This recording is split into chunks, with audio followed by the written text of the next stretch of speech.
Amém?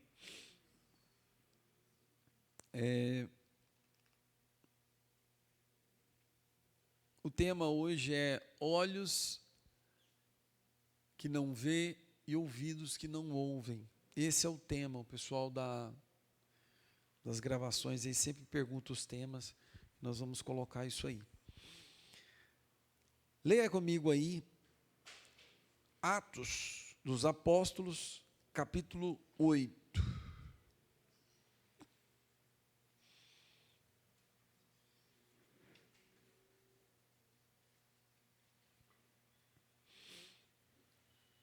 Veja o versículo 1.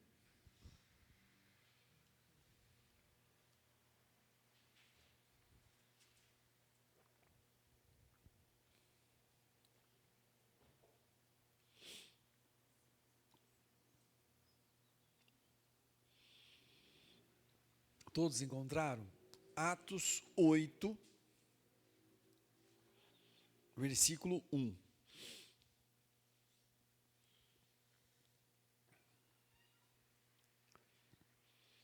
Que diz: naquela ocasião desencadeou-se grande perseguição contra a igreja em Jerusalém. Todos, exceto os apóstolos, foram dispersos pelas regiões da Judéia e de Samaria. Alguns homens piedosos sepultaram Estevão e fizeram por causa dele grande lamentação. Saulo, lembra de Saulo? Que depois nós sabemos que o nome dele é Paulo. Por sua vez, devastava a igreja. Por sua vez, devastava a igreja. Indo de casa em casa, arrastava homens e mulheres e os lançava na prisão. Feche os seus olhos aí. Espírito de Deus, a tua palavra é viva, eficaz, poderosa. Oh Pai, por isso nós abrimos os nossos corações. Fala-nos, Senhor. Oh Deus, de uma forma que nós possamos agir, nós possamos ser tocados, impulsionados e levados, oh Deus, ao centro da tua vontade. É no nome poderoso de Jesus que nós oramos, ó Deus, e clamamos por ti. Amém? Irmãos, eu vou pedir a vocês um favor. Vamos fazer um círculo aqui? Não me pergunte por quê. Vamos fazer esse círculo aí. Como nós sempre estamos fazendo aí.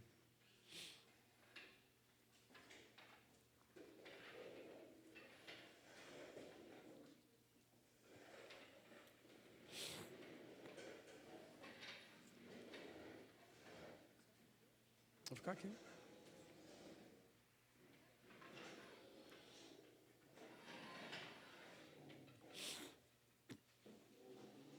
Se vocês quiserem sentar aqui nas cadeiras da frente aí, ó, nessas aí, ó, que aí não precisa de mexer nas cadeiras lá de trás, essas aí, ó. Tanto faz. Fazendo um círculo aí tá ótimo. Vamos só para a gente poder ter mais.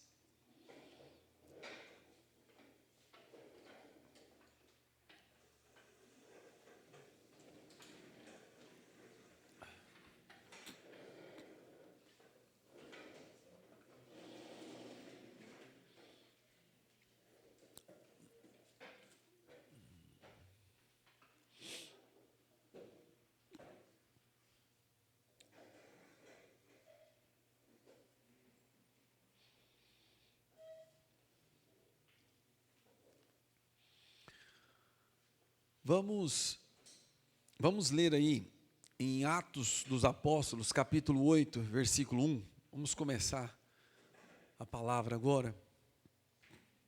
Atos 8, 1. Medite aí comigo que diz: naquela ocasião, desencadeou-se grande perseguição contra a igreja em Jerusalém. Todos, exceto os apóstolos, foram dispersos pelas regiões da Judéia e de Samaria. Alguns homens piedosos sepultaram Estevão e fizeram, por causa dele, grande lamento. Saulo, por sua vez, devastava a igreja.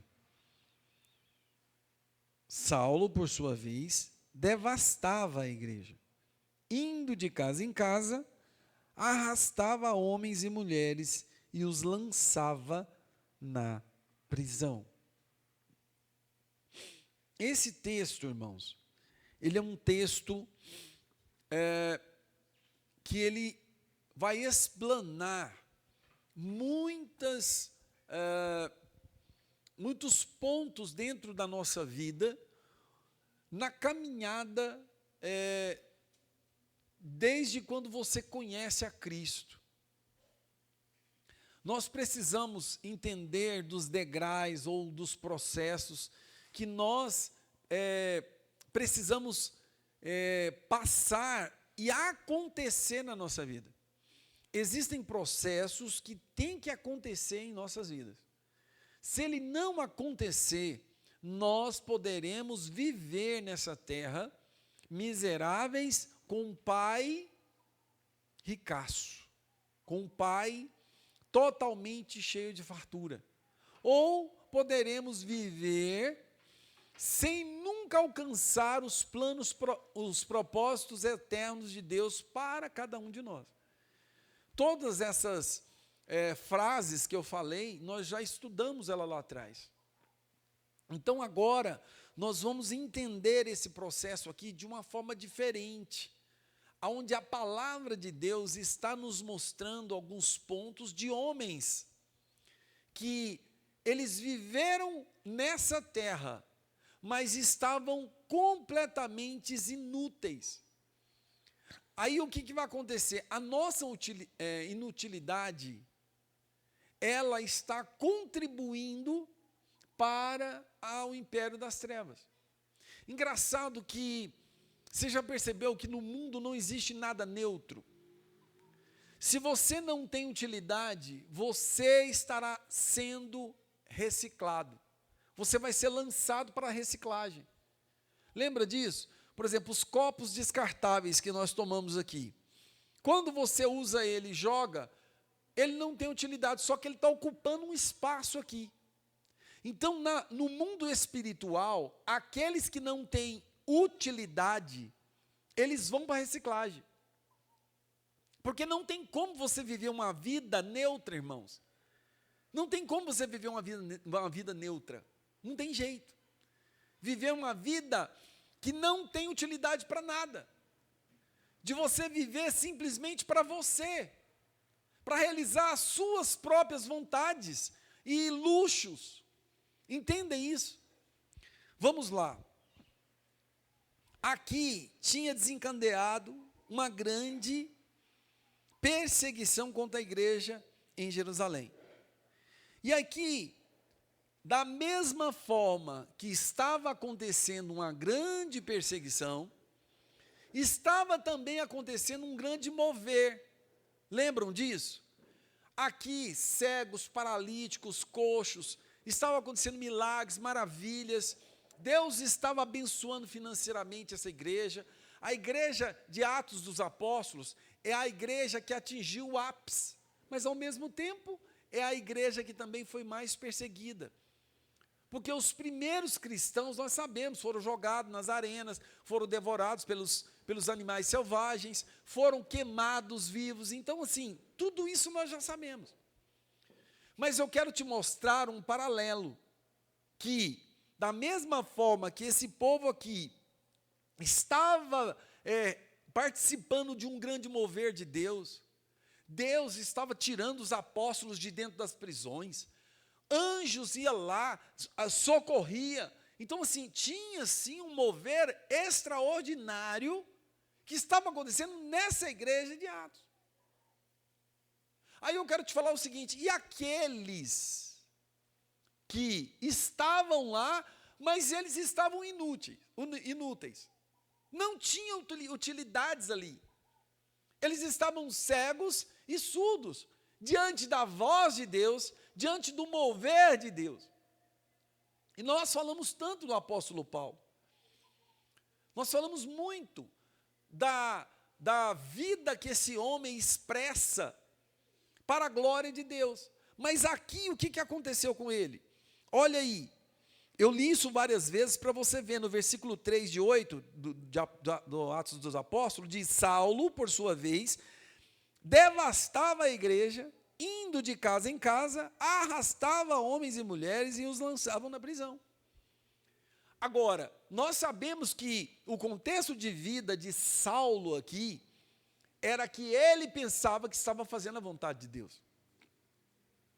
E é nesse ponto que nós precisamos nos deter. Qual é o perigo que nós temos? Se nós não temos utilidade, não estamos dentro do centro da vontade de Deus, nós somos um copo. E esse copo agora não tem mais utilidade. Então, como no mundo espiritual não tem ser neutro, o que vai acontecer? Deus vai ter que te mandar para reciclagem. Não tem ser neutro. Você não vai viver aqui um mundo isolado, você no seu mundo, dando tudo está desabando, e você está lá, parecendo uma borboleta, voando, só no seu mundo, na sua vida, com tudo caindo, o diabo destruindo vidas, e você lá voando na sua borboletinha, pensando que, eu acho que eu não vou nem para o céu e nem para o inferno, eu quero viver nesse ar aqui. Não existe isso. Não existe uma neutralidade. Ou você está com Deus, ou você já está condenado. E na utilidade também. O apóstolo Paulo, o que aconteceu com ele? Que mesmo pensando que estava fazendo a vontade de Deus, porque para ele, cristãos eram uma seita, era um povo que estava levantando contra o Yahvé, o Deus Todo-Poderoso. Ele ainda não tinha sido aberto os ouvidos e nem os olhos. Tanto que, no capítulo 9, não precisa da gente ler lá, porque nós já lemos e já estudamos isso, vocês conhecem a história. O que aconteceu com Paulo? Ele cai do cavalo. Porque as suas escamas dos seus olhos. Então, qual que era a utilidade dos olhos de Paulo? Nenhuma. Não tinha utilidade. Ele tinha olhos, mas não via. Aí o que aconteceu com ele? Ele ficou lá como uma borboletinha inútil? Não. O que aconteceu com Paulo? Paulo começou a contribuir para o império das trevas. Paulo começou a contribuir para o império das trevas. Nós lemos aí, não sou eu que estou dizendo isso. Você viu aí no 8:3 de Atos dos Apóstolos, Saulo, por sua vez, devastava a igreja, indo de casa em casa, arrastava homens e mulheres e os lançava na prisão. Então, irmãos, aquele que comigo não ajunta, o que acontece com ele? Não tem neutralidade. E eu estou falando isso aqui para que nós possamos ter a atenção de que às vezes nós pensamos que estamos lá. O irmão, você viu como é que aconteceu com aquele irmão? Nossa, aquele irmão atrapalhou o culto inteiro. Você está fazendo algo que está contribuindo para que tudo que aquele irmão fez, você com a língua grande está falando mal dele. Você está junto com ele, atrapalhando tudo. Então eu quero te falar que às vezes nós pensamos, olha, estamos falando daquele irmão que fez isso. Você viu a roupa daquela irmã? Nosso Deus, aquela irmã veio pelada para a igreja. Então, ou seja, nós estamos com olhos e com as línguas falando e contribuindo, não tem neutralidade. E você está pensando que você está ajudando, porque, nossa, eu estou dizendo um zelo da casa do Senhor. Por quê? Porque a irmã ou o irmão que veio e atrapalhou, você viu o que aconteceu? Então você está divulgando, você está trazendo trevas, você está contribuindo Sabe? Então essas coisas que acontecem é o que Paulo fez. Paulo estava pensando que estava fazendo a obra de Deus. Tanto que quando ele caiu do cavalo, ele assustou. Quem é? Quem é? Paulo, Paulo, por que me persegues? Então eu quero te falar, irmãos, que nós não podemos ficar neutros. Nós não podemos ficar só criticando. Olha, deixa eu te falar uma coisa para você, esse culto foi longo demais. A palavra se estendeu demais. Você viu, eles ligaram o ar-condicionado, eu quase congelei lá dentro. Ou você viu, a água acabou. Olha, você viu, deixa eu te falar, a igreja parece que estava suja. Sabe, você está num ponto neutro, e aí a gente se acha o direito que podemos ficar criticando. Então essas questões, elas têm a ver com que nós pensamos que ficamos neutro, que não temos nenhuma utilidade, então nós temos o direito de falar. Então aqui, nós estamos entendendo que, naquela ocasião, desencadeou uma grande perseguição contra a igreja em Jerusalém. Então, peraí, tinha um mover de Deus. Aqui antes, nos capítulos 5, 6, 7, o que aconteceu aqui? O mover de Deus, como eu falei, sinais, maravilha. A igreja de Atos estava unida. A igreja de Atos estava experimentando os milagres, anjos que estavam agindo a favor deles, quase que a olho nu. As pessoas viam, falavam, anjos, aqui no próprio Filipe. Se você vê aqui, ó, no versículo 26, abra aí, por favor, olha no versículo 26 do capítulo 8. Olha aí, irmãos, espera aí, olha aqui, o que está acontecendo aqui? Algo sobrenatural. Olha aqui no versículo 26, um anjo do Senhor disse a Filipe, espera aí, irmãos, essa igreja estava cheia de anjos, quase que nitidamente. E agora eu falo para você, muitos que às vezes estão vendo a grande perseguição de um lado, que o mundo está desabando, está desmoronando, o mover de Deus dentro da vida da igreja verdadeira.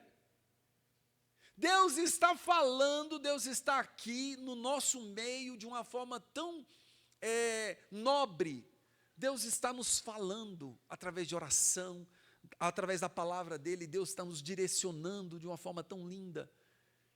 E muitos não estão ainda conseguindo, sabe, ver com seus olhos, porque estão com os olhos com escama, estão com os ouvidos tampados.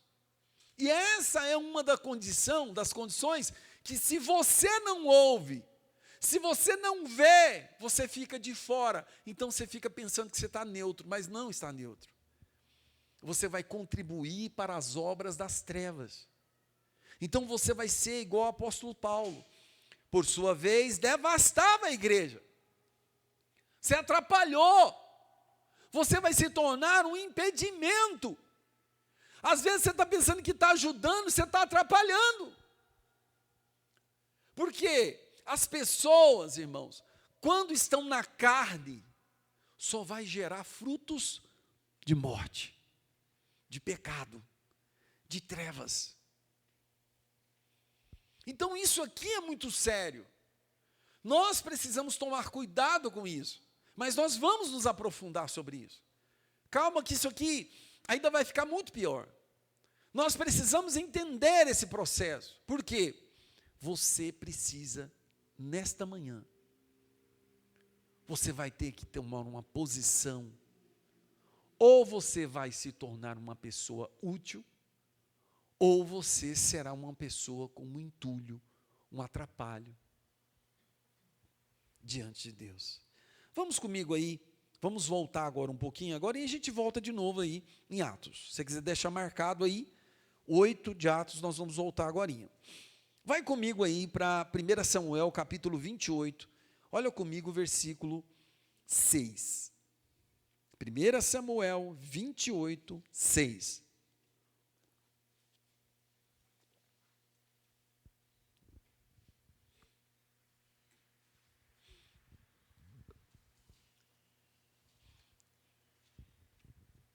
Encontrou? Diz. 1 Samuel 28, 6.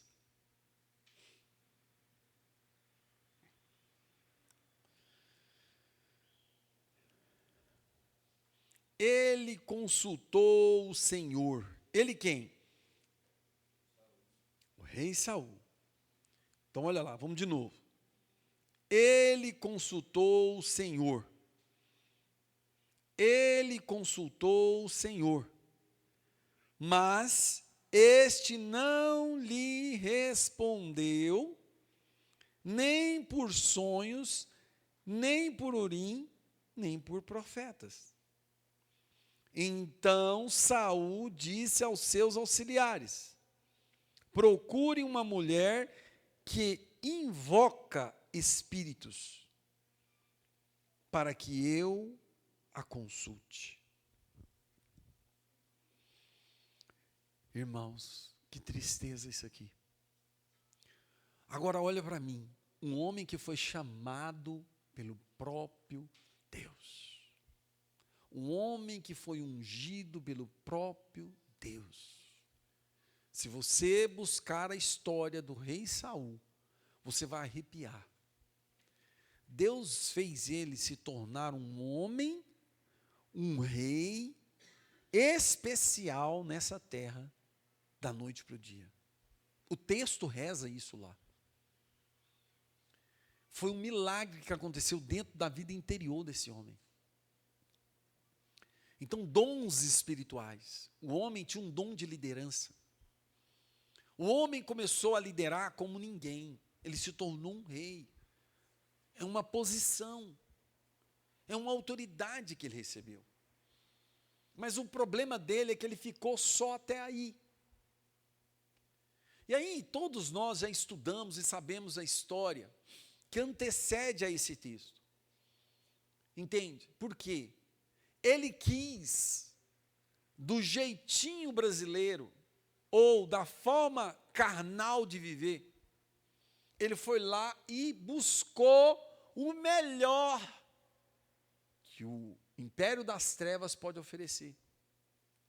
Os amalequitas, nós já sabemos da história, ele foi lá, buscou os melhores do seu gado, ele buscou os despojos, que era tudo para ser destruído. Ele ainda usurpou, ele tentou buscar algo para contribuir. Aquilo que era para ter sido radicalmente eliminado, ele ainda quis negociar algumas partes que era melhor, pensando que estava ajudando. Pensando que estava fazendo algo muito bom. E os amalequitas nós sabemos que aponta para a força da carne. Então esse problema nosso, de queremos negociar com a nossa carne, e ainda deixar o que é bom da nossa carne. Aquilo que vai trazer algum tipo de lucratividade na nossa carne. Tem coisas que pode ajudar na nossa carne, irmãos, ou eu também sou homem, a gente precisa, ter uma aparência melhor. Então nós buscamos um jeitinho de que a nossa carne ainda possa prevalecer. Ah, mas você não é cristão? Sou, mas eu também sou gente, Então nós sempre buscamos algumas coisas que o Senhor falou que era para negar, o Senhor falou que era para deixar, era abandonar as práticas do pecado, do passado, do seu velho homem, e está lá você usufruindo disso, usando coisas que não era para nós usarmos. Então nós estamos de mãos dadas com o pecadinho, que é aquele que nós pensamos que é insignificante, que não, ninguém vai ver isso, ninguém importa com isso. É apenas um copo. O que tem a ver? Tem problema? Tem pecado se eu beber? Eu vou trazer um copo de cerveja, colocar aqui. Eu vou estar pregando e tomando um copo de cerveja. É pecado isso? Não, só que tem um problema. E se eu fizer isso todo domingo? E do domingo, todo domingo eu tomo um copo de cerveja, passar também para a segunda. Depois eu passo para a terça também. para quarta também, aí quinta também. Quando pensar que não, eu não consigo mais sair daquele copo de cerveja. E acabou. Aí eu me tornei um escravo. Acabou. Entendeu qual que é o problema? Não é porque é pecado beber um copo de cerveja, o problema é que ele é que vai te puxar para as caixas de cerveja. É isso que é o problema.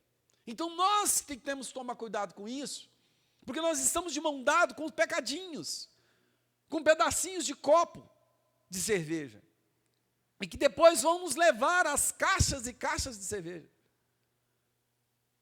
Então é isso que o rei Saul fez. Ele negociou com a carne.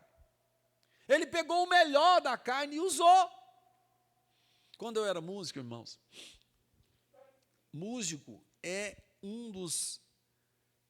das áreas mais difíceis que existe para nós podermos oferecer ao Senhor um sacrifício puro, santo e agradável. Por quê? Porque a música, ela é cheia de enfeites. Ela é cheia de enfeites, arranjos. E esses arranjos, eles cabem em qualquer música. Preste atenção no que eu estou falando. Os arranjos, os enfeites das músicas que existem nas músicas do mundo, pode ser do reggae, pode ser do rap, pode ser do rock, pode ser do funk, pode ser do que for. É um enfeite. E enfeite cabe em qualquer música. Aí qual que é o problema do músico? Ele quer ser, a pessoa top. Aí ele vai lá e arranca os enfeites das músicas do mundo e começa a colocar os mesmos enfeites das músicas do mundo, que cabem em qualquer música. E ele vai lá, pega os enfeites e coloca nas músicas evangélicas. E qual que é a diferencial de um grande músico? É o cara que sabe fazer muitos enfeites.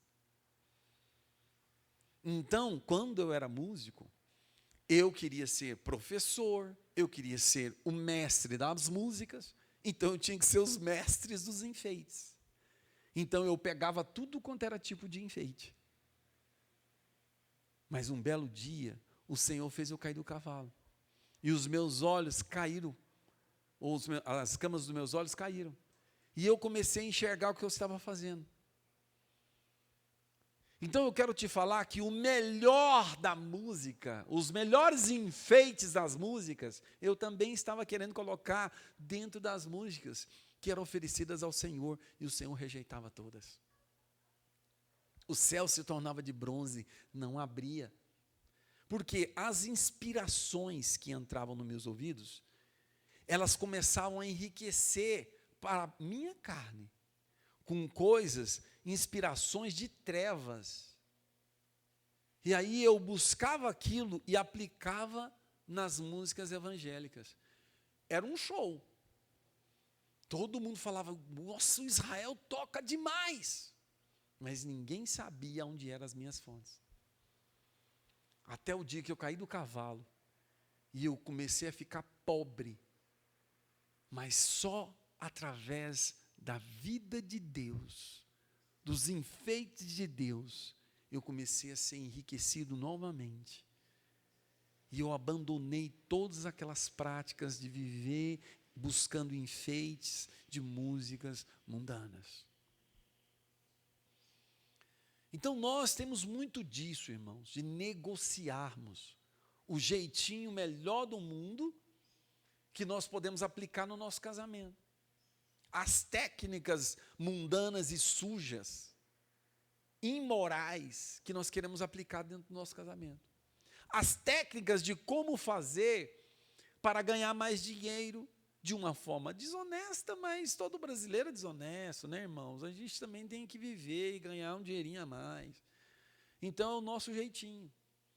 Então nós pegamos isso lá e queremos aplicar aqui. Até o dia que Deus deixou as nossas escamas caírem, e então tudo começa a ficar diferente. O rei Saul está aqui, nós lemos, E entendemos isso aqui. Isso aqui é algo para nós, nesta manhã, que o Espírito Santo de Deus está mostrando. Ele consultou ao Senhor, mas este não lhe respondeu nem por sonhos, nem por profetas, e nem por Urim. Então preste atenção nisso. Por que que muitos cristãos oram e Deus não responde? Por que que muitos cristãos vêm para a palavra, estão aqui, ouvem tudo, mas parece que Deus não fala com eles? Por que que tem muitos cristãos que estão vivendo uma vida financeira de escravidão? Ganham muito dinheiro, mas são escravos do dinheiro. Então nós precisamos começar a entender esse processo. Por quê? Porque há aqui uma desconexão. O rei Saul foi desconectado. Ele não ouvia Deus, ele tinha olhos, mas não via. Ouvidos, mas não ouvia. Então, como que isso pode na nossa vida? Quando nós negociamos com o pecado, que está ligado à nossa carne, e a nossa carne interfere novamente, desconectando com Deus. A nossa conexão, lembra lá das 5 virgens prudentes e Anércias? O que aconteceu com essas 10 virgens?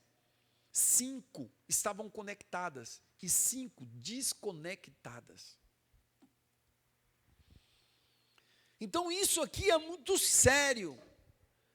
Por isso que eu falei para vocês que não existe uma neutralidade. Não, eu não estou contribuindo para Deus também, irmãos, não estou conseguindo nem dizimar, não estou conseguindo orar, não estou conseguindo ouvir a palavra, não fica até o final, porque às vezes, não sei o que acontece comigo, me dá um mal-estar, não consigo ouvir a palavra, eu não consigo orar direito, eu não estou conseguindo buscar o Senhor direito, eu vou ler a Bíblia e me dá sono e tal. Irmão, você está desconectado, irmão. Você está vivendo uma vida carnal. Você está em trevas. Você não está ouvindo Deus. Você está fora. Você não está entendendo o que está acontecendo com a sua vida. Agora vamos voltar para Atos capítulo 8 e vamos ver o que aconteceu com a vida de um homem conectado.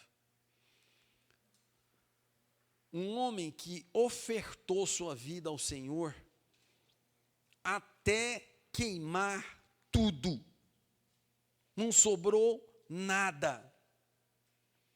Esse homem aqui, chamado Filipe, que está a partir do versículo 4 de Atos dos Apóstolos, esse aqui ofereceu sua vida como holocausto. Ele entrega sua vida de uma forma que virou cinzas. Cinzas. Mas nada a ver com a vida do mundo. A vida dele, irmãos, se tornou cinzas para o mundo. Então agora ele tinha tudo para Deus. Tudo para Deus. Isso, irmãos, é uma coisa muito séria, porque nós só teremos o tudo de Deus quando nós demos tudo para Deus. O nosso tudo para Deus é a condição para que nós possamos ter tudo de Deus. Se você não der tudo para Deus, você não vai receber tudo de Deus. Se você não entrega tudo para Deus, você nunca vai conseguir receber os planos total. Deus não consegue agir na sua vida de maneira total, porque você está entregando só os conta-gota. Você está entregando só os conta-gotas. E isso para mim e para você hoje, nesta manhã, precisa acabar. Olha só aqui, tem um livrinho aqui, antes da gente ler Filipe aí, que é Atos 8, 4. Tem um livrinho aqui que nós lemos ele ontem. Aqui diz assim, ó. sobre a definição de um homem e uma mulher consagrado ao Senhor. O homem e uma mulher consagrado, uma vida entregue de verdade ao Senhor.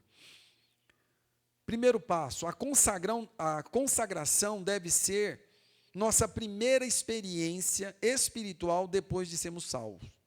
Você foi realmente uma vez e entregou sua vida ao Senhor? Qual que é o primeiro passo que vai acontecer na sua vida? Diz assim, assim que essa pessoa é salva, ela deve consagrar ao Senhor.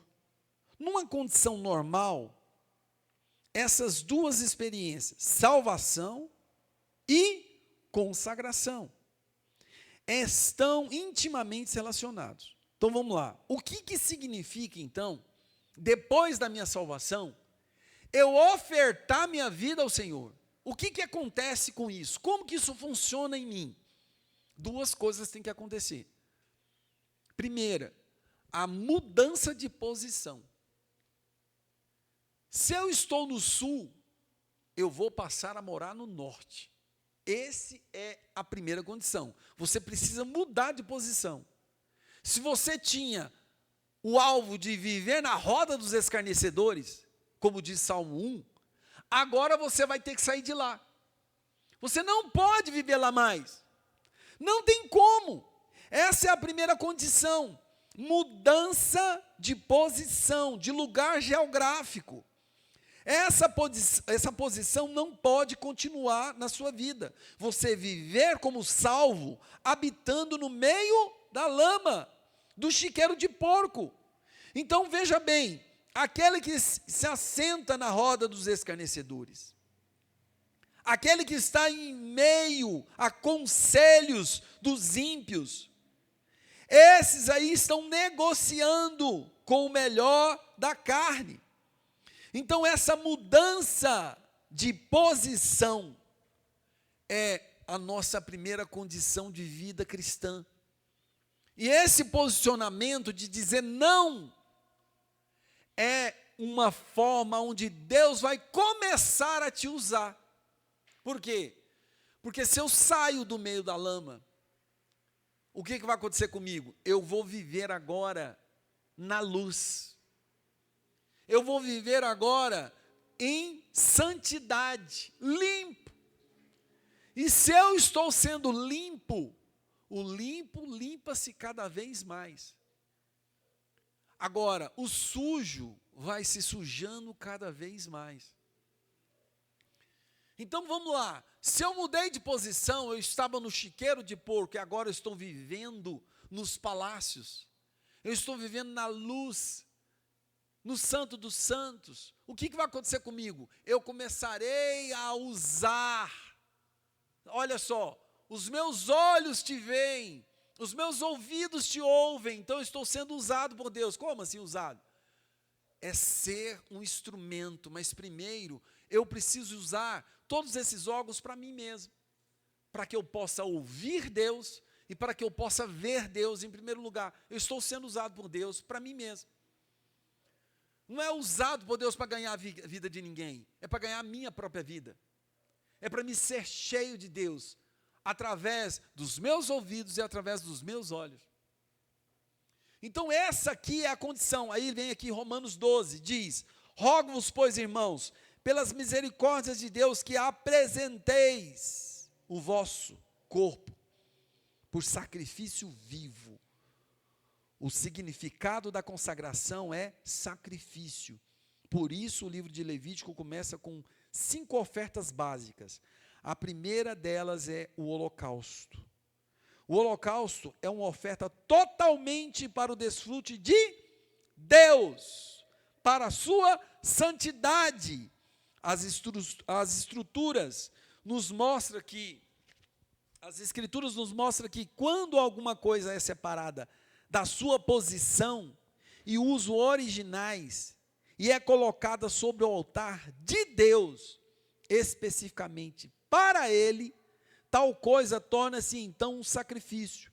Por outro lado, quando um sacrifício é separado para Deus e colocado sobre o altar, acontece primeiramente uma mudança de posição. Por exemplo, aí nós falamos sobre o boi. O boi que está no pasto, que trabalha carregando o carro de boi, ele é aquele boi que trabalha para arar a terra, para puxar os arados, para poder ser usado como um instrumento para as coisas do mundo. Aí esse boi agora é separado, é consagrado, o que ele vai acontecer? Ele vai ser aquele boi que vai ser colocado num pasto separado. Por quê? Ele vai ser oferecido para Deus. Ele não pode ser utilizado para as coisas do mundo, somente para Deus.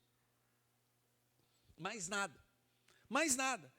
E aí eu te falo o seguinte, o que aconteceu depois que esse boi que estava num pasto separado, ele não trabalhava para uso do mundo, ele só trabalhava para Deus, e ali ele foi ofertado no altar. O que é um holocausto?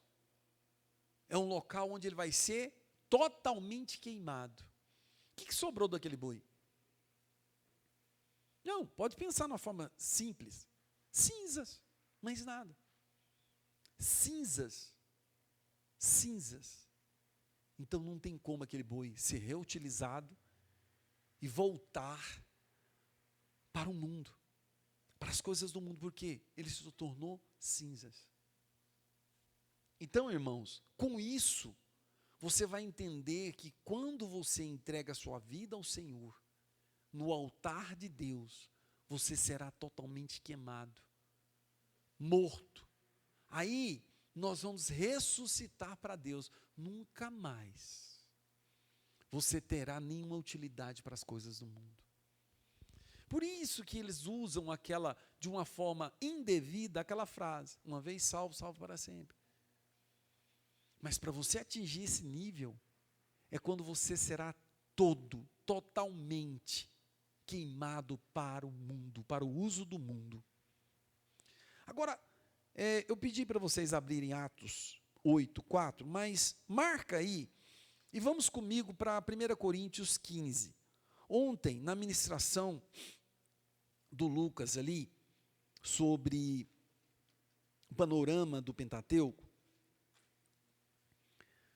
olha o que o Espírito Santo de Deus me mostrou de uma forma muito linda. Olha só aqui, quando em 1 Coríntios 15, diz assim,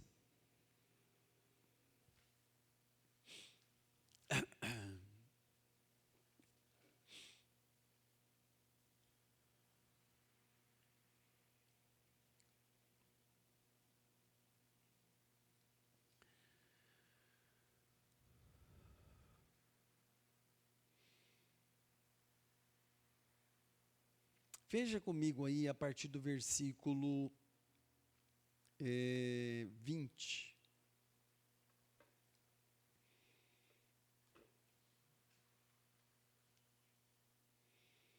Mas, de fato, Cristo ressuscitou dentre os mortos, sendo ele as primícias entre aqueles que dormiam. Visto que a morte veio por meio de um só homem, também a ressurreição dos mortos veio por meio de um só homem. Pois na mesma forma que Adão, todos morrem, em Cristo todos serão vivificados. Então, em Adão nós somos mortos, e em Cristo nós somos vivificados. Mas cada um por sua vez, Cristo o primeiro, depois quando ele vier, os que lhe pertencem, então virá o fim, quando ele entregar o reino a Deus, o Pai, depois de ter destruído todo domínio, toda autoridade e todo poder.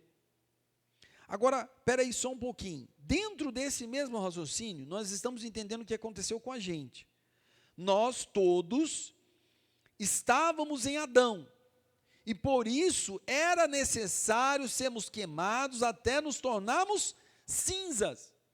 E nessa condição de cinzas, mortos, agora em Cristo, porque nós estávamos em Adão, em Cristo, nós vamos nos tornar agora um com Ele, ressuscitando nele, vivendo para Ele, somente para Ele. E agora tudo começa a mudar em nossas vidas. Então agora essa condição de vivermos para o Senhor, irmãos, e só estamos nele, nossa vida não tem como voltar para vivermos em Adão. Agora acabou. O nosso homem que estava sendo usado pelo pecado no corpo de Adão, ele foi queimado, inútil para o mundo. Então agora tudo começa a mudar. Por quê? Porque Deus trouxe para nós a vida de Cristo. Agora sim, nós podemos ir lá para Atos 8, versículo 4. Olha o que aconteceu com Filipe. Diz: os que haviam sido dispersos pregavam a palavra por onde quer que fossem. Irmãos, isso aqui são tochas vivas.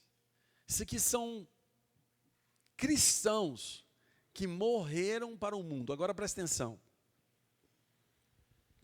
Lá em 1 Coríntios 15, diz que o último inimigo a ser vencido é a morte.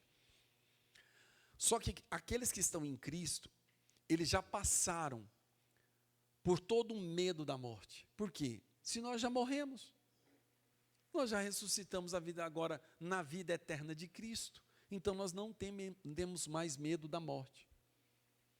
Essa é a primeira condição sua. Se você nasceu em Cristo, ressuscitou de verdade, e você deixou a vida, ou morreu para a vida do pecado que estava em Adão, o que vai acontecer comigo?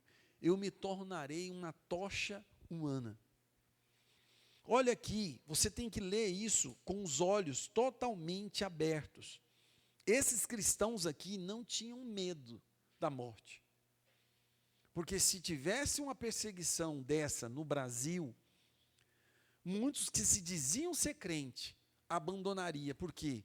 Se entrasse aqui soldados para matar aqueles que estavam seguindo a Cristo, talvez muitos não iriam vir aqui frequentar aqui, com medo da morte. Agora, olha aqui o que diz no versículo 4. Os que haviam sido dispersos, está vendo? Eles estavam correndo. Por quê? Porque estava havendo uma grande perseguição. Mas os que haviam sido dispersos pregavam a palavra por onde quer que fosse, ou seja, eles não tinham medo de morrer. Eram crentes tochas. 5. Indo Filipe para uma cidade de Samaria, ali lhes anunciava o Cristo. Quando a multidão ouviu Filipe e viu os sinais milagrosos que ele realizava, deu unânime atenção ao que ele dizia. Os espíritos imundos saíam de muitos, dando gritos, e muitos paralíticos e mancos foram curados. Assim houve grande alegria naquela cidade. Assim houve grande alegria naquela cidade. Assim houve grande alegria naquela cidade. Assim houve grande alegria naquela cidade. Por causa de um homem, Filipe. Entendem isso? Por isso que eu coloquei o nome de Lucas Filipe. Ele era para ser chamado Isaías, aí mudou, colocou Lucas. Lucas é mais moderno, mais bonito. Aí com muita luta no meio da discussão e da briga lá, eu queria que ele colocasse... foi uma briga, irmãos, você não está entendendo não. Aí eu queria que colocasse, né, um nome de um homem significativo, um homem tocha. Aí o dia que eu vi, quem era Filipe. Aí eu falei, pronto. Um dos escritores do Evangelho e também um homem tocha. Então eu coloquei Lucas e Filipe. Né? Então nós colocamos os dois ali. Então preste atenção, Filipe, o que aconteceu com esse jovem aqui? Preste atenção nesse Filipe aqui, irmãos. Esse homem foi simplesmente o motivo. Vocês sabem que Samaria era uma terra que era uma mistura dos verdadeiros judeus, né, com aqueles que se aderiram à religião dos judeus, ou àquela época, eles não tinham sangue puro de judeus. Então, Samaria era uma terra que era excluída, ela sempre foi rejeitada. Então, nós sabemos aqui que Samaria foi mudada a história dela por causa de um jovem chamado Filipe. Então, quando Filipe entrou ali naquela cidade, irmãos, tudo mudou. Tudo mudou. Então, eu quero te colocar o seguinte, pastor, mas isso aí foi naquela época, porque hoje parece que não acontece mais milagres e maravilhas. Não tem mais homens como Filipe. Deixa eu te falar, não tem mais homens como Filipe, mas tem o mesmo Deus. E se o nosso Deus não é imutável, ele não muda. Não tem como. Se ele é imutável, como que Deus poderia fazer diferente? Se ele é imutável. Então nós precisamos entender que o problema está em nós. É de não crermos em Deus e não temos essa conexão com os planos que Deus quer realizar. Nós estamos diante de uma palavra que Deus nos deu sobre a Aparecida de Goiânia. Que Ele quer fazer, assim como Ele fez, usando Filipe, para mudar aquela história daquela cidade, que era uma cidade rejeitada, era uma cidade promíscua, bagunçada, entende? E aí o que aconteceu? Entrou um só lá dentro e mudou toda a história, a alegria daquela cidade. E foi inundada pela vida do Espírito Santo de Deus, de um jovem que entrou lá. Então, irmãos, nós precisamos ter aqui, diante do Senhor, uma vida totalmente entregue a Ele, para que Ele possa nos usar. Ele tem planos na minha e na sua vida. Eu quero que você entenda isso, irmãos.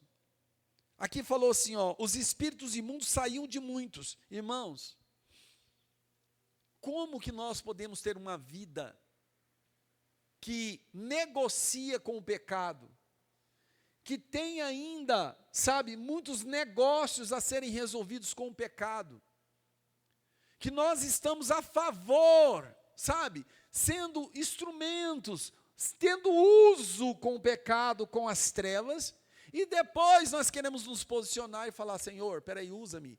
E nós queremos ser usado por Deus para expelir demônios, espíritos imundos, sendo que nós estamos sendo usados por eles. Na nossa língua, na nossa forma de viver, os nossos velhos hábitos, e as nossas mãos estão dadas com esses pecadinhos. E depois nós vamos lá e queremos expulsá-los. Então o problema é esse, nós não fomos totalmente queimados. Não fomos totalmente mortos. Nós temos que ser mortos, queimados. Quando sobrar as cinzas, aí sim, com as nossas cinzas, nós podemos usar agora completamente a glória de Deus, a vida de Deus, para que Ele possa realizar os planos dEle. Porque se nós não estivermos se tornado em cinzas, nós ainda vamos querer ressuscitar alguma coisa e querer ajudar a Deus, assim como Saulo. Saulo tentou ajudar a Deus. E ele só atrapalhou. Ia de casa em casa para prender os cristãos. Então isso é para mim e para você nessa manhã, irmãos, algo muito sério, que nós precisamos viver isso aqui. Vai comigo aí para o versículo 9, do mesmo Atos, capítulo 8. Olha o versículo 9. O que esse menino fez? Olha só. Aqui vai relatar a vida de um mago, um feiticeiro. Olha o que aconteceu com ele. Um homem chamado Simão vinha praticando feitiçarias durante algum tempo naquela cidade, impressionando todo o povo de Samaria. Está vendo aí, Samaria? Ele se dizia muito importante, e todo o povo, dos mais simples ao mais rico, dava-lhe atenção e exclamava: este homem é o poder divino, conhecido como o grande poder. Eles o seguiam, pois ele os havia iludido com sua mágica durante muito tempo. Agora a gente vai entrar no 12. Preste atenção numa coisa. Hoje nós temos muitos desses magos, desses feiticeiros, desses Simãos, que estão sendo usados pelo diabo. Para quê? Para enganar muitos e por muito tempo. Pessoas que estão escravizando jovens, estão escravizando casais. Eu não sei se isso é verdade, mas eu vi ontem na internet que a Rede Globo, todo mundo sabe da nojeira do Big Brother. Parece que a Rede Globo vai lançar uma agora, que é só para casais, que é o tal do trisal. E diz que vai mostrar tudo, que é até onde a liberdade sexual pode entrar. Diz que vai lançar agora a Rede Globo um tal de trisal. Não é casal, é trisal. Um negócio que veio do centro do inferno. Então, que o Senhor tenha misericórdia dos nossos jovens, adolescentes, que um dia vão pensar em casar. Porque isso vai ser uma propaganda do centro do inferno, se esse programa vier a ser apresentado de verdade. Então eu quero te falar que quando foi para lançar esses programas imorais, de carnalidade exposta, de coisas de todo.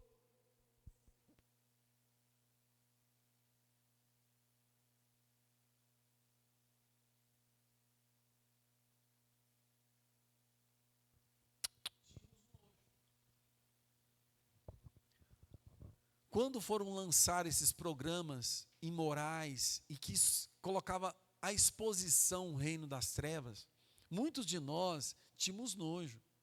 Hoje, eu falo para vocês sobre Big Brother e sobre esses programas imorais aí, as pessoas, é verdade. Tipo assim, você entrou dentro do comum. Parece que é tudo normal, mas não é normal. E agora, se eles lançam um programa desse, mostrando essa orgia, vai ficar igualzinho Sodoma e Gomorra. Quando eu vi as cenas da propaganda desse trisal, na propaganda, eu arrepiava todo. É uma coisa muito nojenta. Muito nojenta, é assustadora.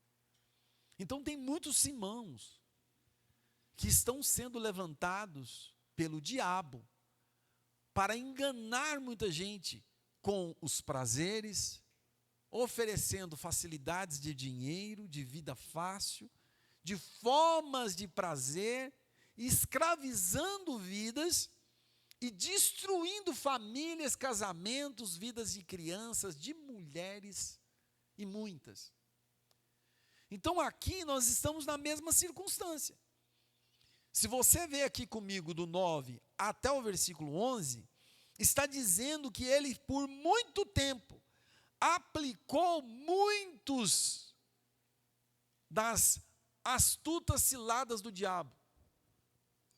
Desde problemas com curandismos, com leitura do futuro, que engana muitas pessoas, que pessoas estão sendo iludidas com essas questões de pessoas que revelam o futuro.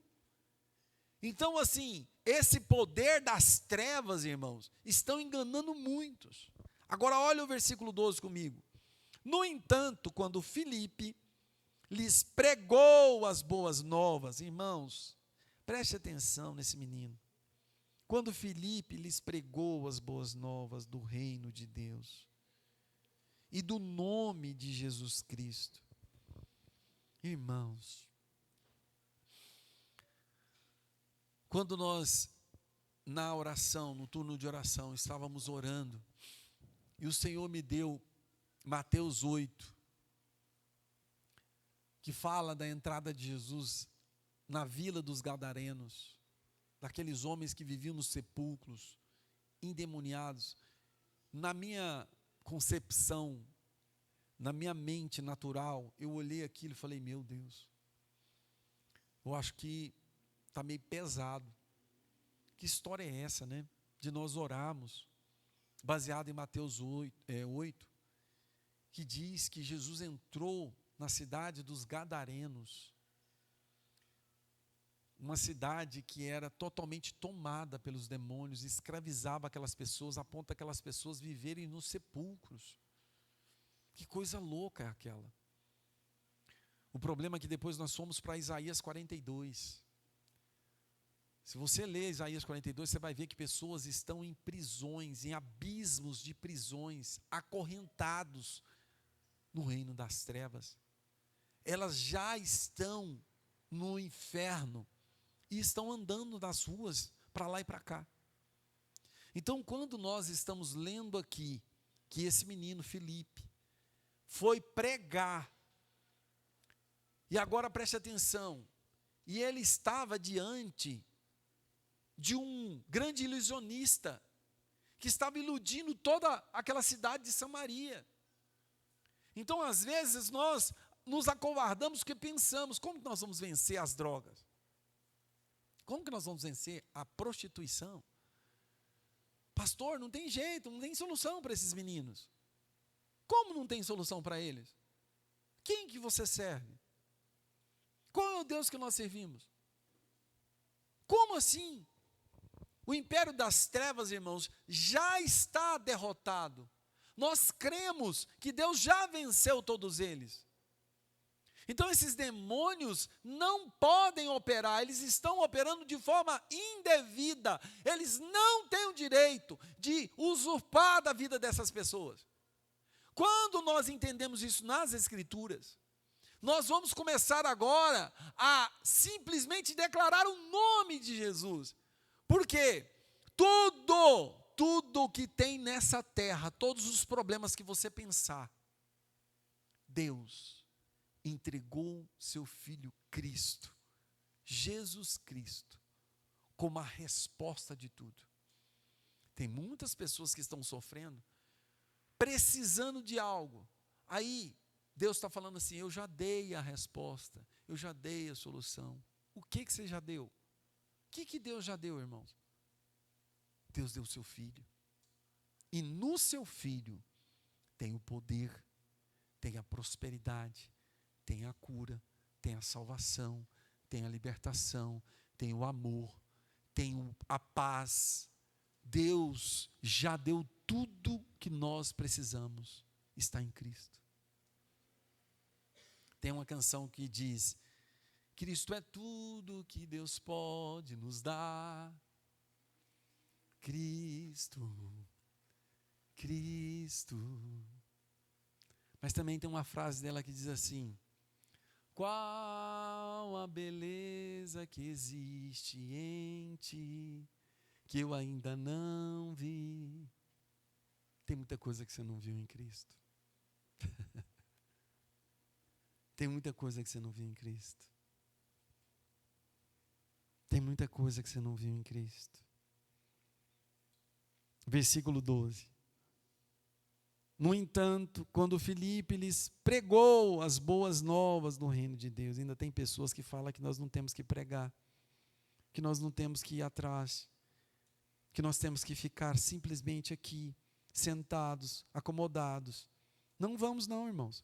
Deixe o império das trevas levar essas pessoas todas para o inferno. Versículo 12. No entanto, quando Filipe lhes pregou as boas novas do reino de Deus e do nome de Jesus Cristo, creram nele e foram batizados, tanto homens quanto mulheres.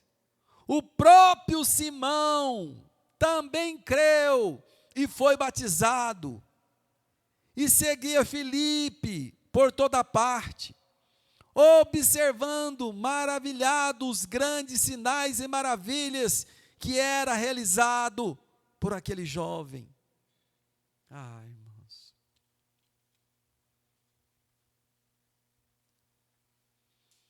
Nós precisamos conhecer Cristo. Nós precisamos desejar Cristo. Precisamos viver nessa terra para realizar a obra de Cristo.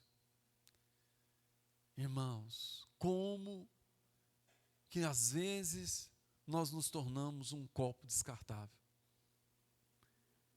Estamos aqui prontos porque falamos que somos cristãos, que temos uma vida de Deus e tudo, mas nós não servimos para encher uma água, para sermos cheios de uma água, para servir as pessoas, para servir um café da manhã. Nós temos dificuldade. Temos dificuldade para acordar de manhã para fazer um café para as pessoas. Às vezes as pessoas chegam aqui e às vezes nós não temos a disposição, um coração para ir lá até ela, cumprimentar ela e desejar a ela que ela venha para estar conosco na nossa família de Deus. Filipe saiu e foi para o centro de uma cidade devoto, que estava sendo escravizada por um homem feiticeiro. Entendem isso? Onde estava cheio de espíritos imundos, está lá no texto. O texto está dizendo que Filipe passava, os espíritos imundos, sabe, eram expulsos. E o que aconteceu com isso, irmãos? Nós precisamos entender que ele não teve medo. Ele quis expandir o reino dos céus. Ele foi na autoridade do nome de Jesus, porque ele conhecia o Deus que ele servia. Então ele não teve medo de ser morto, porque estava no meio de uma grande perseguição. E no Brasil não tem perseguição nenhuma, mas também não tem ninguém pregando.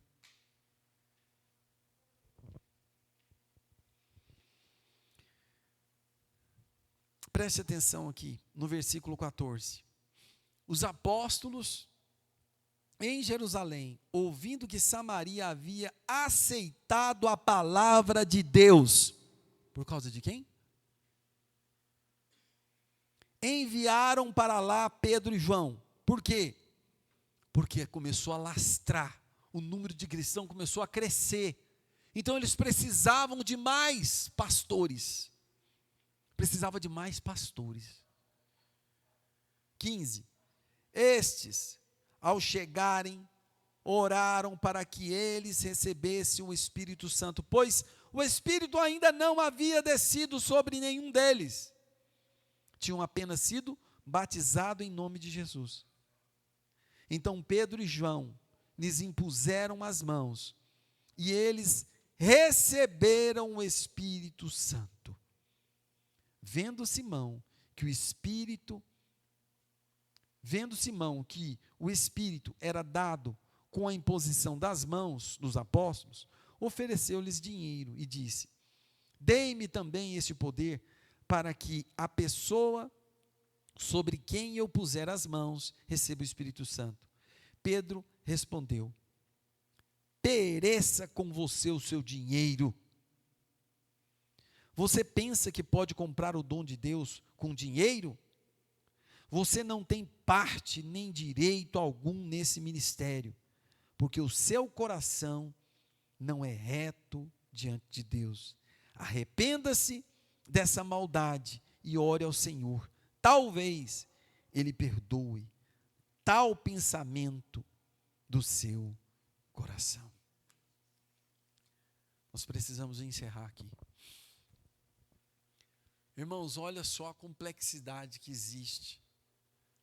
A nossa vida, mesmo em meio aos milagres, maravilhas, a vida do Espírito Santo de Deus sendo derramada na vida das pessoas. E nós entendemos que existem esses escapes. Por quê? Eles querem serem beneficiados de alguma maneira sobre a obra de Deus na vida do ser humano. Muitos querem comprar isso com dinheiro. Muitos querem comprar isso fazendo igrejas de shopping.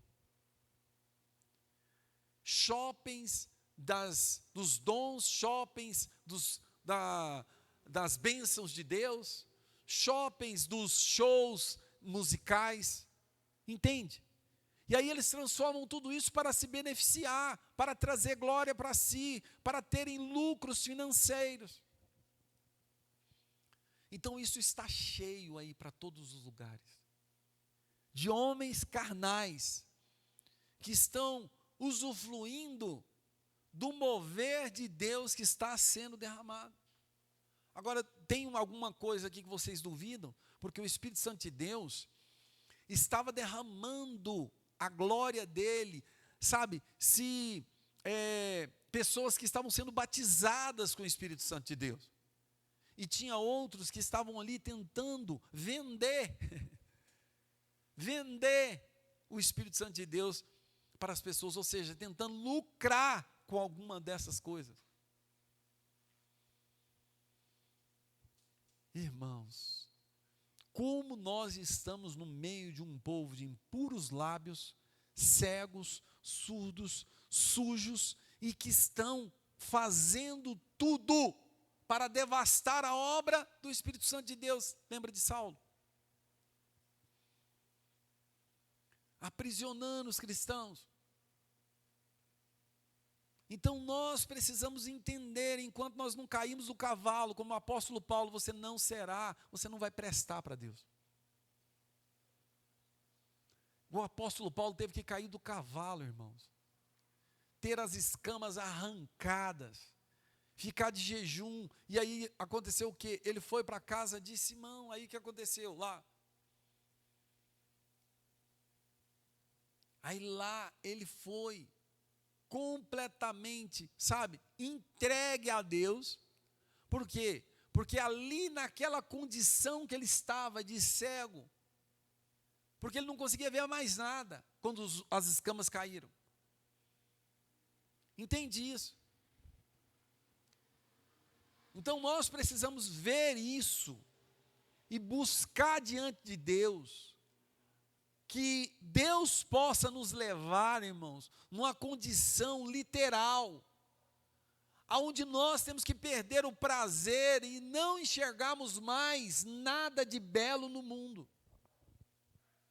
para que nós possamos viver para Ele agora, e Ele estará sendo em nós a nossa alegria, a nossa glória, a nossa prosperidade.